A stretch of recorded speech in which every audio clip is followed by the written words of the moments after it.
बिहार विधानसभा चुनाव 2025 सरगर्मी तेज है और पहले फेज का आज प्रचार प्रसार भी थम जाएगा। 4 तारीख है, 6 तारीख को पहले फेज का मतदान है और दूसरे फेज को लेकर अब पूरे बिहार के 122 सीटों पे सरगर्मी काफ़ी तेज़ हो चुकी है। अगर बात करें दूसरे फेज की, तो दूसरे फेज में सीमांचल के हर ज़िले में वोटिंग होना है। आपको बता दें कि इसके साथ ही कोसी के एक ज़िला सुपौल में भी 11 तारीख को मतदान है, जिसको लेकर प्रत्याशियाँ मतदान करने वाले मतदाताओं के घर घर तक पहुंच रहे हैं और प्रचार प्रसार में जोर शोर पकड़ लिया है। अब मात्र 5 दिन इस क्षेत्र में भी प्रचार प्रसार चलेगा और 9 तारीख को यहां 5 बजे प्रचार प्रसार थम जाएगा। आज हमारे साथ बातचीत करने के लिए एक ऐसे प्रत्याशी हैं, जनस्वराज से हाजी इकरामुल सर है, जो कि जनस्वराज से फारबिसगंज विधानसभा क्षेत्र से प्रत्याशी हैं। ये लगातार क्षेत्र में कैंप कर रहे हैं और हर पंचायत फारबिसगंज के हर गांव में जा रहे हैं, जनता से रूबरू हो रहा है और अपने पार्टी के लिए वोट मांग रहे हैं। आइए इनसे जानते हैं इसकी क्या एजेंडा है, आने वाले चुनाव में अगर ये जीतते हैं तो फारबिसगंज के विकास मॉडल के लिए क्या सोचे हैं। सबसे पहले आपका बहुत बहुत स्वागत है। आपका भी बहुत धन्यवाद।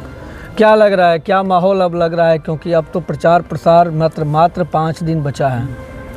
अब तो ऐसा लगता है कि फारबिसगंज की जनता मन बना ली है। इन्होंने ऐसे यूँ तो पूरे बिहार में मन बना हुआ है जनताओं का कि इस बार बदलाव होगा जी, और फारबिसगंज जनता जो है ये भी मन बना ली है, इस बार यहाँ से बदलाव करेंगे, जन स्वराज को लाएंगे। मैं तो जहाँ जहाँ गया हूँ और आज समझिए कि आखिरी दौर से ये चुनाव गुजर रहा है। इस चुनाव में तो मुझे जन स्वराज ही सारे जगह नज़र आ रहे हैं। क्षेत्र में जाते हैं तो जनता का किस तरह से प्यार मिल रहा है अभी आपको? आभार मिल रहा है, बहुत ही प्यार मिल रहा है और सने प्यार तो मैं उसकी क्या बताऊं कि लगता है कि मुझे अपने जो सगे संबंधी जो है उस तरह से लोग मुझे प्यार दे रहे हैं क्षेत्र में और बहुत करीब से करीब होते जा रहे हैं लोग। अब विधानसभा चुनाव पहले भी लड़े हैं, हज़ारों वोट लाए थे, अब नरपतगंज से चुनाव लड़े हैं और उसमें कुछ ही वोटों से आप आ रहे थे, कुछ हज़ार वोट से। क्या लग रहा है इस बार जो जनता फारबिसगंज, क्योंकि फारबिसगंज से आप लड़े नहीं हैं, पहली बार लड़ रहे हैं और यहाँ हमेशा बीजेपी का दबदबा रहा है और आने वाले 6 तारीख को प्रधानमंत्री नरेंद्र मोदी भी आने वाले हैं, तो फिर आपके 8 तारीख को प्रशांत किशोर भी आने वाले हैं, तो क्या लग रहा है कि यहाँ की जनताओं को जनस्वराज हॉबी बना पा रही है? जन स्वराज हॉबी नहीं बल्कि जन स्वराज हर जगह हर घर में जन स्वराज ही जन स्वराज का नारा लग रहा है।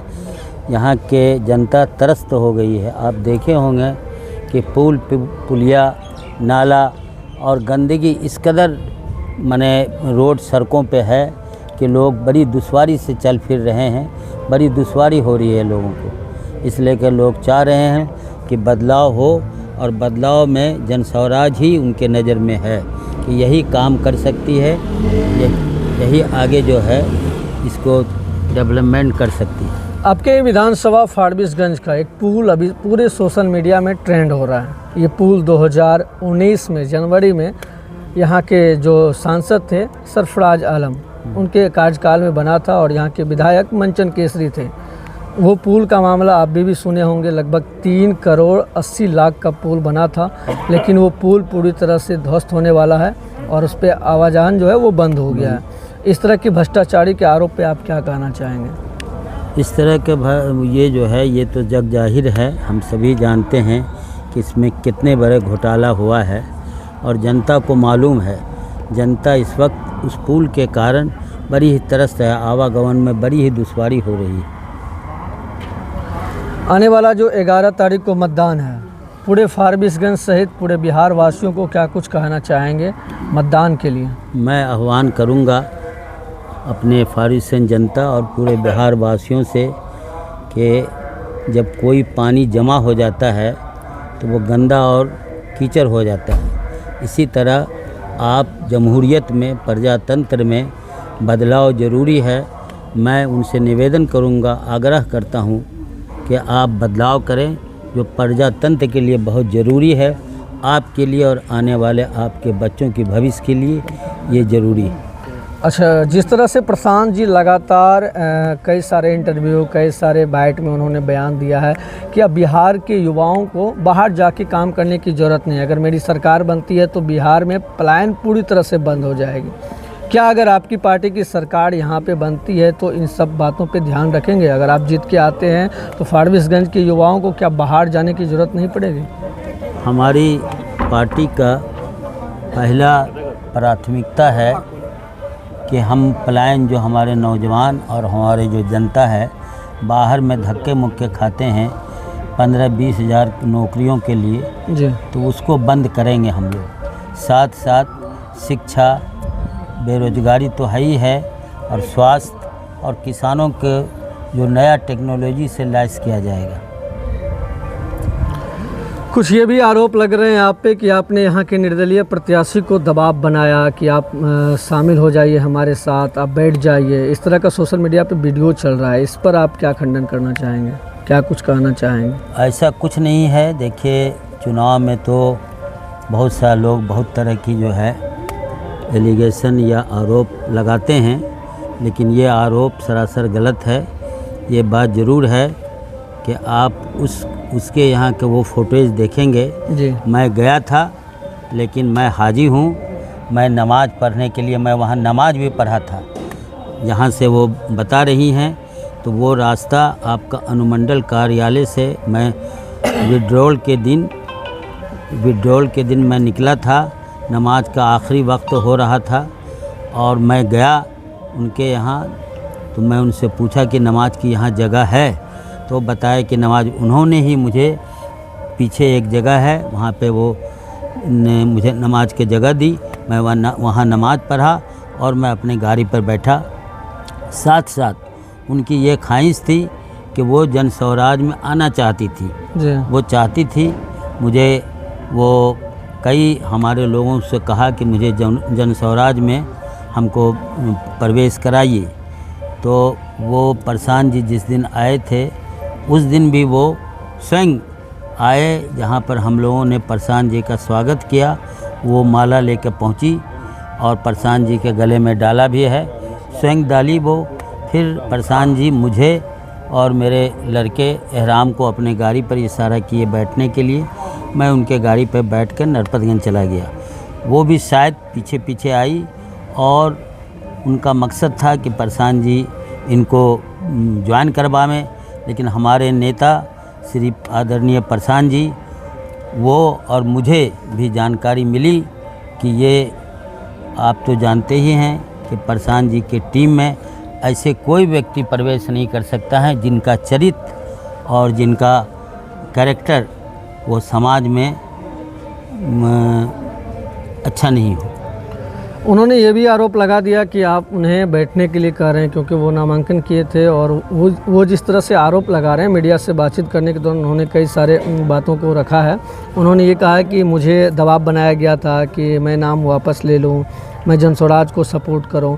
उन्होंने यहाँ तक भी कह दिया कि मैं भी मुस्लिम वदेरी से हूं और हाजी साहब भी मुस्लिम है, और हम दोनों अगर साथ आ जाएंगे तो वोट बैंक बढ़ेगा। ये सब भी आरोप वो लगा रहे हैं, इस पर क्या कहना चाहेंगे?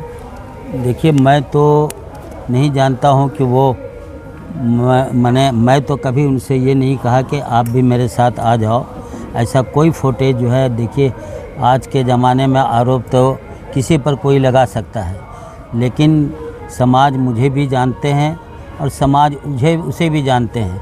आसमान पर कोई थूकने से थूक जो है आसमान को नहीं पड़ता है बल्कि उसके चेहरे पर आता है। अच्छा, प्रशांत जी कब आने वाले हैं फारबिसगंज? हम लोग प्रोग्राम लगाए हुए हैं, प्रोग्राम उनका बनना चाहिए। ऐसे आशाएं हैं कि 8 तक व्यस्त हैं, काफ़ी व्यस्त हैं, लेकिन 8 तारीख को प्रोग्राम लगना चाहिए। लेकिन अभी पूरी जानकारी हम लोगों को नहीं मिली है, हमारे लोग उनसे माने कांटेक्ट में हैं। तो जनसभाएँ होगी, रैली होगी क्या? जनसभाएँ होगी, रैली, ये पूरी जानकारी हमारे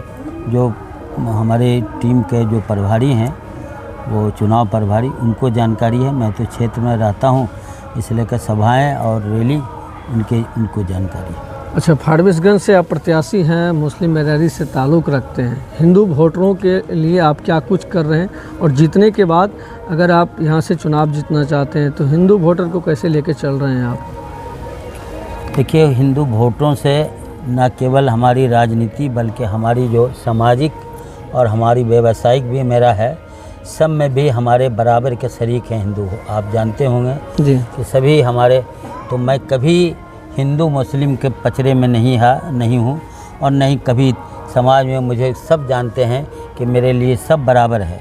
और आने वाले भी समय में इसी कारण है कि आपने देखा होगा कि हमारे इस चुनाव में हमारे मुस्लिम भाइयों के साथ साथ हिंदू भाई भी कम नहीं हैं।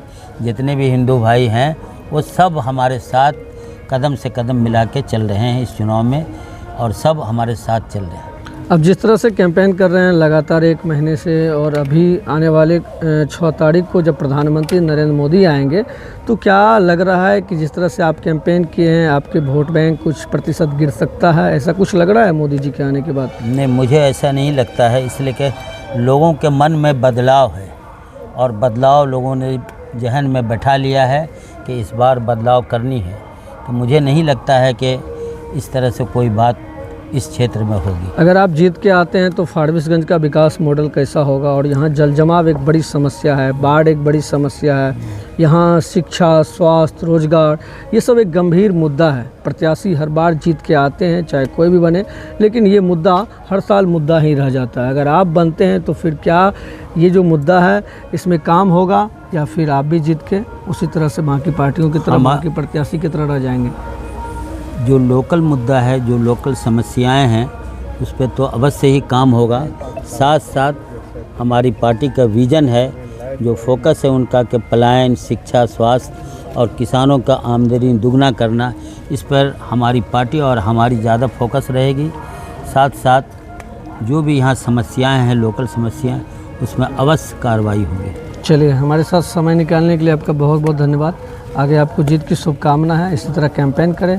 आने वाले चुनाव में अगर आप जीते हैं तो फारबिसगंज के विकास के बारे में सोचें और यहाँ की जनता जनार्दन से रूबरू होते रहे। धन्यवाद।